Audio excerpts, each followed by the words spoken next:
Hey, fantasy football friends. So I'm in a funk because I lost this week to a freaking Brit. Makes it even worse, right? He knows nothing about football. I mean, he knows about football, but he knows nothing about the NFL. And I lost. Well, point being though, it is kind of hard to win when all but two of your players decide just not to show up at all. At all. I mean, really, really bad scores. Oh, funk. I mean, does this happen to you guys too? I mean, for me, number one, it was not pretty in my house on Sunday. Not pretty at all. I mean, everybody was running and hiding, even the animals. And then number two, it affects the beginning of my week. I mean, I'm really in this funk up until when I start like retooling my lineup. Because then I can focus all my anger and energy on the next part chump that I'm going to beat so bad. Because I am pissed. All right, so let's turn to some of the highlights of the week. And like I said, there weren't many because only two players showed up. So, badass of the week. The one, the only, the man, DeMarco Murray is my badass this week because he scored me lots of points. He is just a workhorse, and I love that about him. I love you, DeMarco. Thank you so much for showing up this week. I mean, thank you. I love you. And more importantly, I love the 167 yards and the touchdown you gave me. And I have a feeling that this won't be the last time that you're my badass of the week. Because, I mean, let's face it. What else do the Dallas Cowboys have to rely on but you? I mean, who? Romo? Yeah, right. Oh, so thank you, DeMarco, for being my badass of the week. Let's see. Then the doghouse. Well, the good news is Wes Welker is out of the doghouse this week because his suspension is over. And he is back on the field this week, so that's great news. But Matt Prater is still in the doghouse, and now it's going to get a whole lot more crowded in the doghouse because I am putting the entire Seattle defense in the doghouse. -3 points. -3. Like -3 points. That is not the direction we're supposed to be going in, Seattle. I mean, you're supposed to be the number one defense in the league, and you give me -3 points. You know, Richard Sherman, you say you're a shutdown corner. Well, my friend, the only thing you shut down this week were my hopes of a win. So thank you very much. Doghouse. Now, there were a lot of injuries this week in professional football. So if you're like me, you lost somebody. And if you're not like me, you could just shut your mouth because I don't want to hear it. Because blah, blah, blah. You probably won your game this week too. So a lot of injuries this week, including running back Mark Ingram, Knowshon Moreno, and Matthews from San Diego.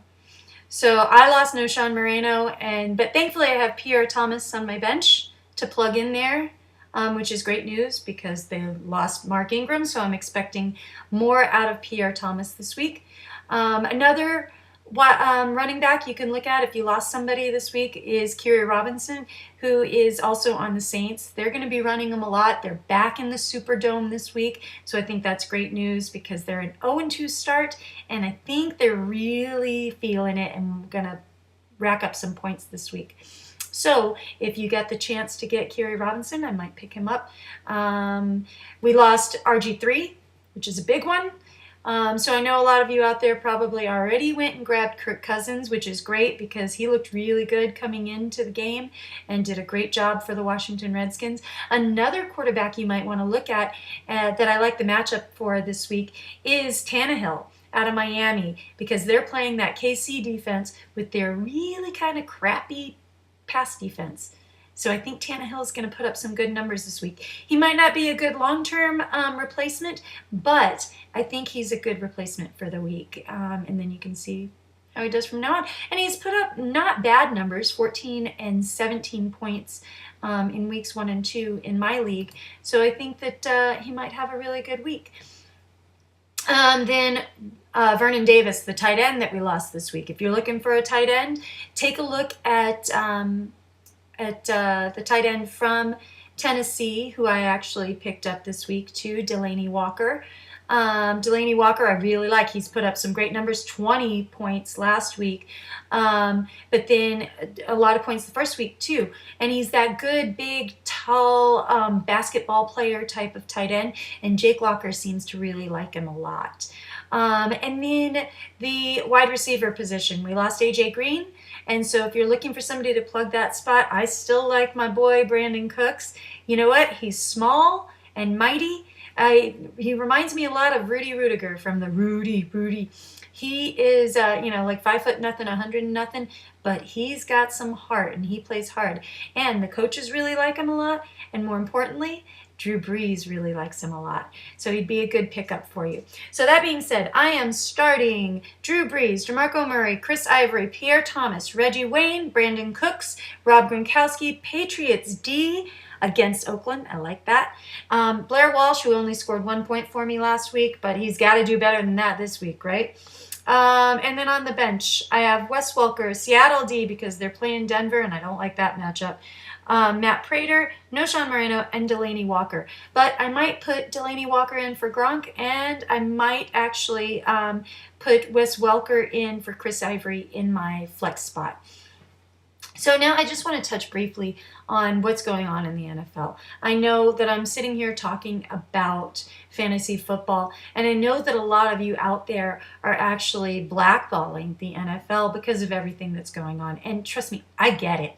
It is ridiculous what's going on, both on the management level and also on these players, these athletes that are committing these offenses. So I get it. I hate it. But I want to say, too, let's not forget all the good that also happens in this league. Because I'm a huge fan of the NFL, obviously. But I see a lot of good, and the good doesn't get nearly as much attention as some of these negative stories. And look at Larry Fitzgerald and all that he does charity-wise for breast cancer in the community in Arizona, and just as a role model overall. He's a great picture of the NFL. What the Cincinnati Bengals did this summer with the Devin Stills situation and his daughter having cancer, and how they're donating all that money from his jersey sales. I think that's beautiful. And all the things that many, many players do throughout the year for the youth and doing camps and things like that. There's a lot of good that happens in this league. And it's sad that it is right now being defined by poor management and the actions of a few. I don't want it to be defined by that. And it doesn't have to be defined by that. And I challenge the other players to stand up and do more.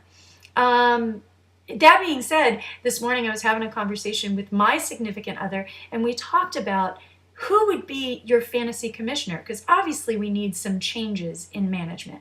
So who would be your fantasy commissioner? Off the top, I said Jimmy Johnson, but now thinking about it, I think Bill Parcells, because they both have the same love for the game, the same want for the NFL to do really well, the same drive and determination and winning attitude, and I like that in my commissioner. But Bill Parcells just has a little bit less of an ego, and so I think that he might be my first round draft choice in the NFL Fantasy Commissioner League. But I want to know, who would be your fantasy commissioner? But until next week, I hope all your players stay healthy, because that's an issue, clearly, and that they score lots of points and they don't get suspended. Until next week.